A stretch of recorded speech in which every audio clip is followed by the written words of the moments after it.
नमस्कार, राजस्थान 5 के प्रहार में आपका स्वागत। मैं हूं आपके साथ हेमंत कुमार। और राजस्थान में पंचायत निकाय चुनाव का मामला एक बार फिर जाकर के पहुंच गया हाई कोर्ट। इस बार पूर्व विधायक संयम लोढ़ा ने राज्य सरकार और राज्य चुनाव आयोग के खिलाफ हाई कोर्ट में एक अवमानना याचिका दाखिल की है। याचिका में यह आरोप लगाए हैं कि सरकार और आयोग जानबूझकर चुनाव टाल रहे हैं, जो हाई कोर्ट के आदेशों की सीधे तौर पर अवमानना है। इस याचिका में राज्य निर्वाचन आयोग की ओर से निकाय चुनाव के लिए मतदाता सूचियों का जो पुनरीक्षण कार्यक्रम है उसको आधार बनाया गया। इस पुनरीक्षण कार्यक्रम में 22 अप्रैल तक मतदाता सूचियों के पुनरीक्षण करने का कार्यक्रम निर्धारित किया गया राज्य निर्वाचन आयोग की तरफ से। इसी को आधार बताते हुए यह कहा गया है कि चुनाव आयोग ने चरणबद्ध तरीके से 22 अप्रैल तक फाइनल मतदाता सूची जारी करने का कार्यक्रम तय किया है। ऐसे में यह साफ है कि निकाय चुनाव किसी भी हालत में हाई कोर्ट की तरफ से जो तारीख तय की गई थी 15 अप्रैल की, उस समय सीमा में पूरे नहीं हो सकते हैं और ये कोर्ट के आदेशों की अवमानना है।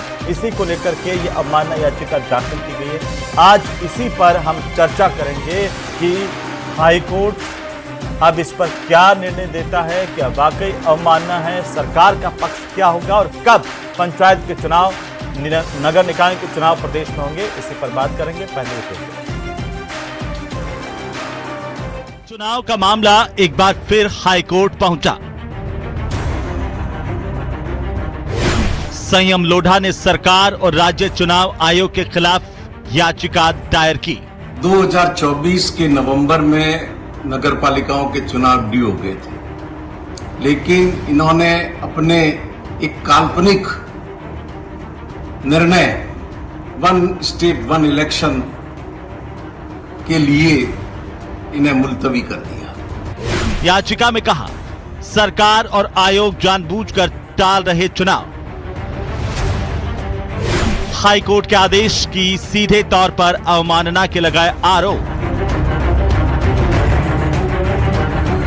निर्णय और इस संबंध में राज्य निर्वाचन आयोग पहले ही पंचायती राज आयुक्त को पत्र लिख करके सूचित कर चुका है। आयोग का 22 अप्रैल तक वोटर लिस्ट सूची जारी करने का कार्यक्रम। याचिका में कहा, चुनाव 15 अप्रैल की समय सीमा में पूरे नहीं हो सकते हैं। पंचायत चुनाव कारण छिड़ी कानूनी जंग। तो चलिए आज इसी पर चर्चा की शुरुआत करेंगे कि आखिर पंचायत चुनाव कब होंगे और क्या हाई कोर्ट के हस्तक्षेप से जल्द पंचायत चुनाव होंगे, इस पर भी बात करेंगे। हमारे साथ खास मेहमान जुड़ चुके हैं, मैं परिचय करवा दूं।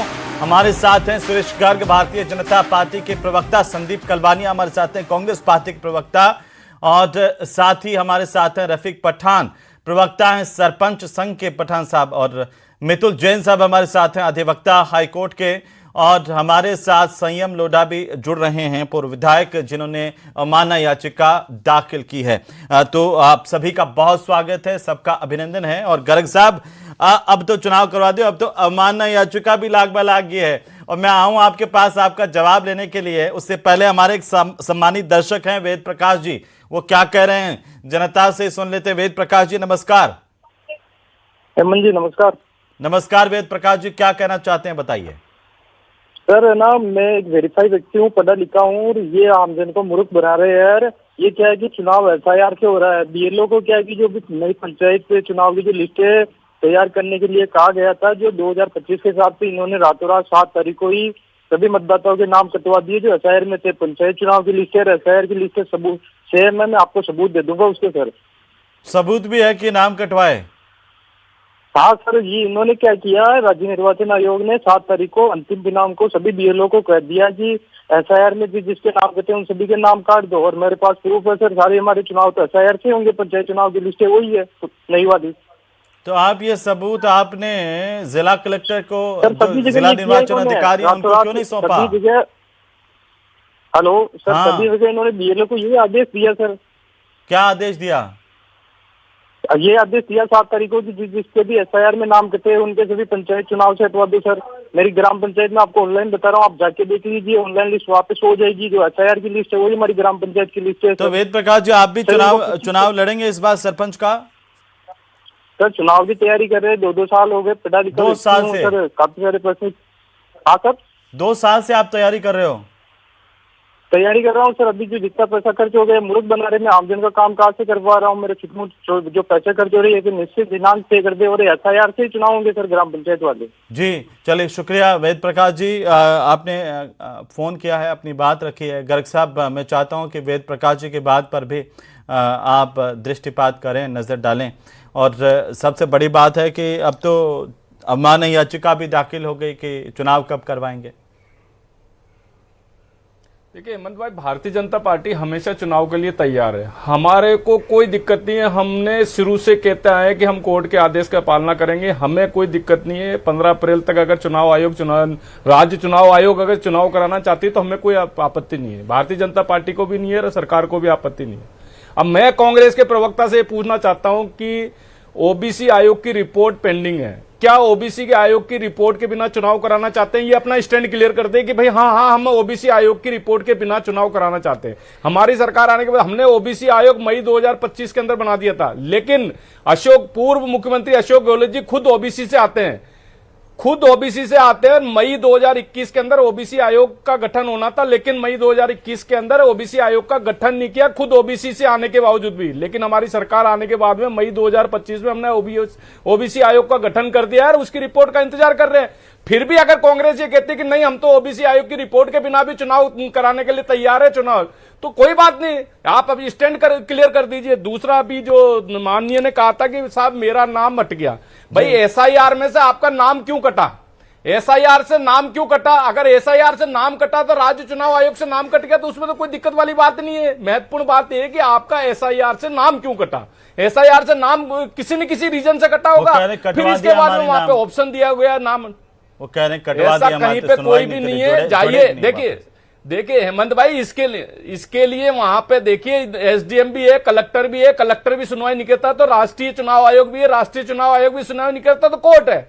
इसलिए कहीं पे ऐसी कोई बात नहीं, किसी का भी बेवजह नाम नहीं कटता। मैं थोड़ा सा रोक रहा हूं, वापिस आ रहा हूं मैं दशरथ जी सिरोही से। दशरथ जी बोलिए, क्या कहना चाहते हैं? नमस्कार सर। नमस्ते। मैं ये देख रहा हूँ ये कार्यक्रम इन लोगों का, जैसे बीजेपी के प्रवक्ता बोल रहे हैं जी, ये क्या कुछ 2 दिन पहले यूडीएफ मिनिस्टर का बयान है कि हम चुनाव कराने के लिए तैयार है, हमने निर्वाचन आयोग को कह दिया है। ऊपर से सरकार कह रही है कि हमारा ओबीसी आयोग का हम इंतजार करेंगे, और ये जो गोटी डाल रहे हैं कांग्रेस के पक्ष में कि ओबीसी आयोग के बिना कांग्रेस का एक चुनाव करा दें, तो सर ये बताएं कि 2.5 साल से चुनाव अटके हुए पड़े हैं, इतने समय से चुनाव हो नहीं रहे, लोकतंत्र की हत्या कर रहे हैं। और एक चीज ये समझा नहीं पा रहे हैं, सिर्फ ये बहुत बोल के हम कांग्रेस कहेगी तो हम ओबीसी आयोग के बिना ही करा देंगे। सरकार में कांग्रेस बैठी है कि भाजपा बैठी है? सही बात है, भाजपा तय करे ना वो कैसे चुनाव कराना चाहती है।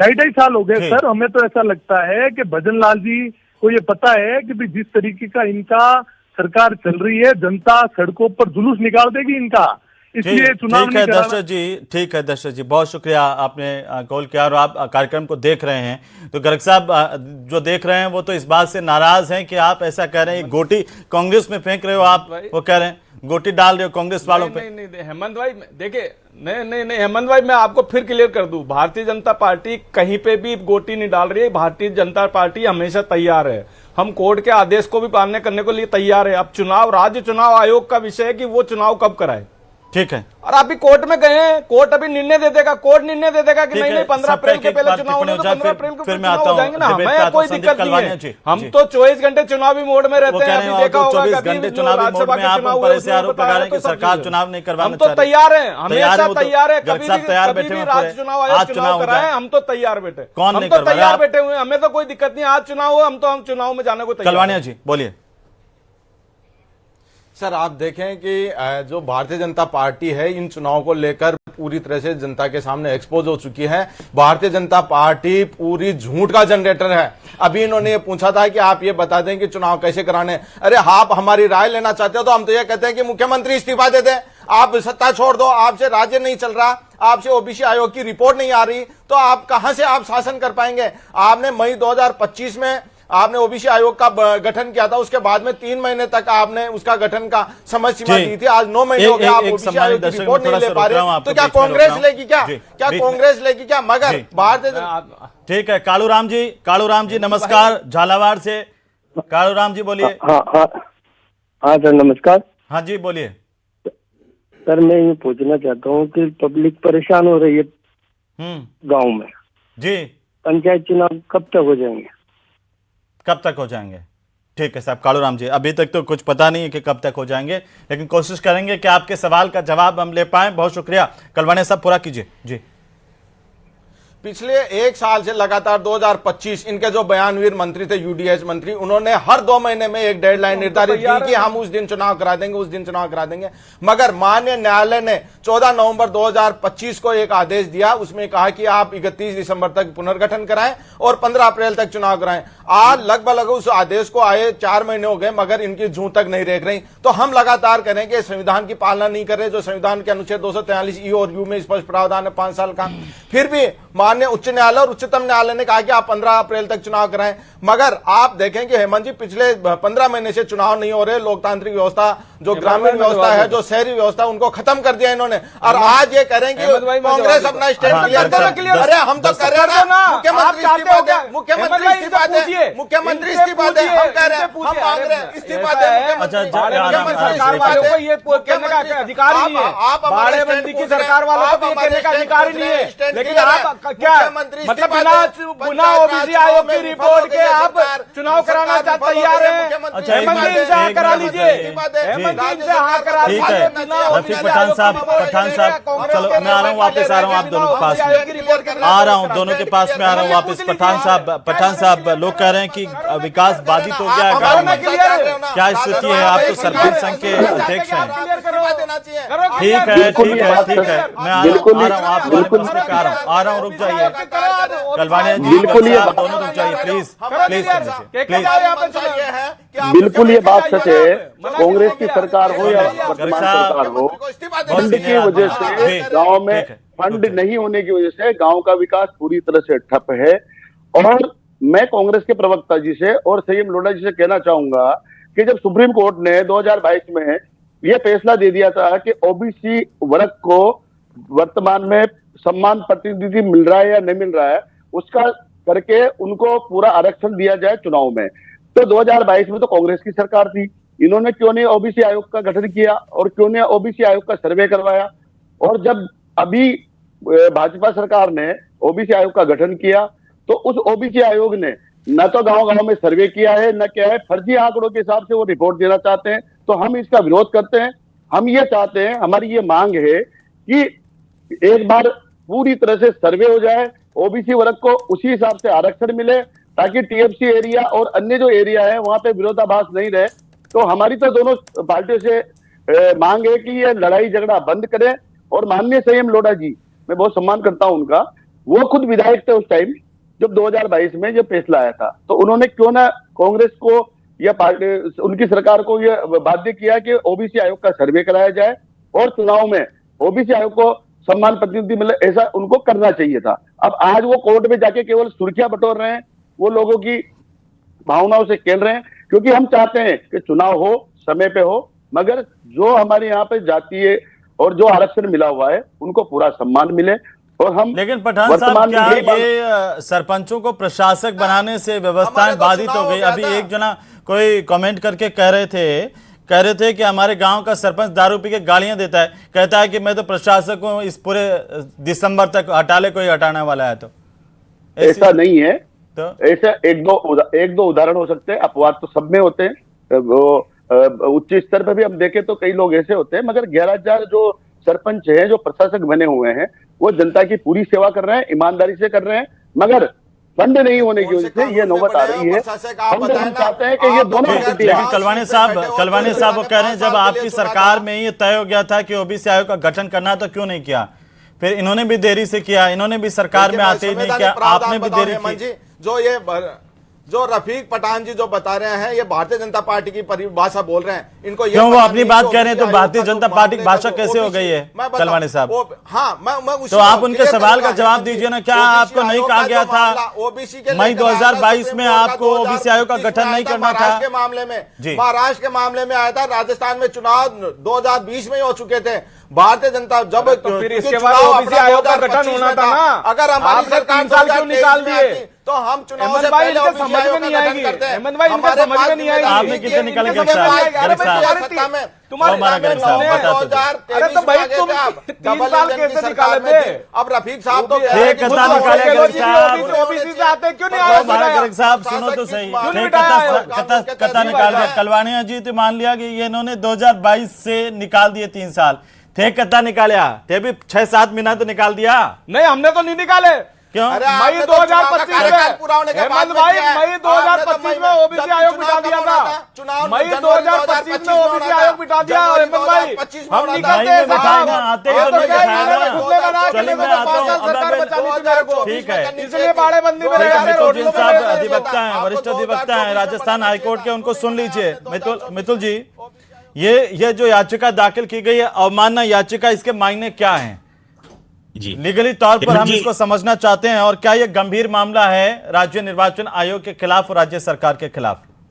जी हेमंत जी, जो संयम लोढ़ा जी ने जो रिट पिटीशन फाइल करी थी माननीय उच्च न्यायालय के समक्ष, उसमें जस्टिस संजीव प्रकाश शर्मा एवं जस्टिस संजीव पुरोहित की जो डिवीजन बेंच की थी, उसने ये डायरेक्शन दिया था सरकार को सुनने के बाद कि 15 अप्रैल 2026 तक चुनाव हो जाएंगे, क्योंकि सरकार ने ये डेडलाइन फिक्स करी और कोर्ट ने भी इस डायरेक्शन को उनकी बात को मानते हुए ये डायरेक्शन दिया कि 15 अप्रैल 2026 तक सारी जो एक्सरसाइज है वो कंप्लीट कर ली जाए और चुनाव करवा दिया जाए।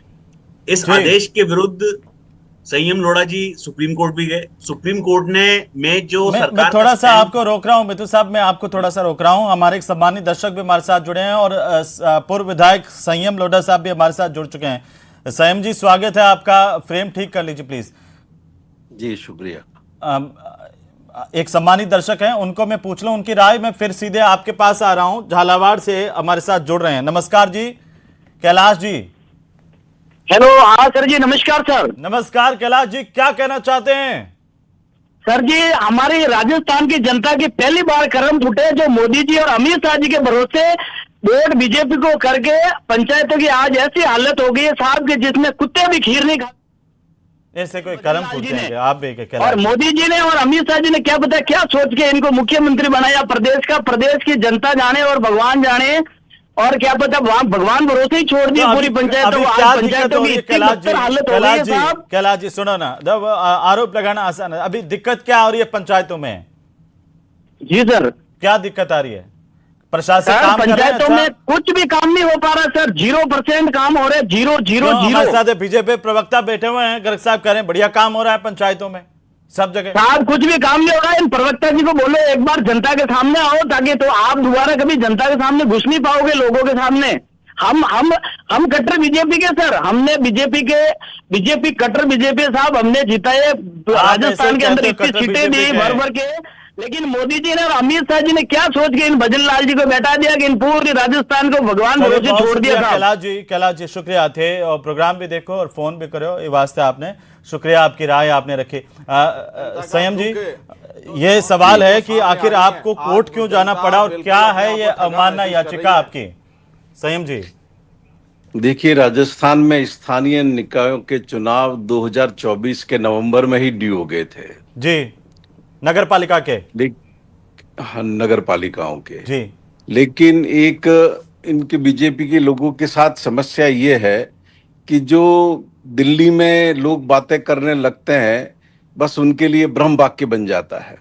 तो मोदी जी ने एक 1 नेशन 1 इलेक्शन का स्लोगन क्या दिया, ये इसमें भी यहाँ जुट गए, और जुट नहीं गए इसके चक्कर में इन्होंने पिछले 1.5 साल से राजस्थान के गांव और शहरों का भट्टा बिठा रखा है जी। जिन अधिकारियों को यहाँ पर बिठा दिया है, आप ये तो जांच नहीं हो रही है, और जहां जहां जांच हो रही है अरबों रुपए के घोटाले सामने आ रहे हैं और किसी तरह की लोगों की कोई सुनवाई नहीं है। मजबूरन हमें राजस्थान उच्च न्यायालय की शरण लेनी पड़ी और सुनवाई होती रही।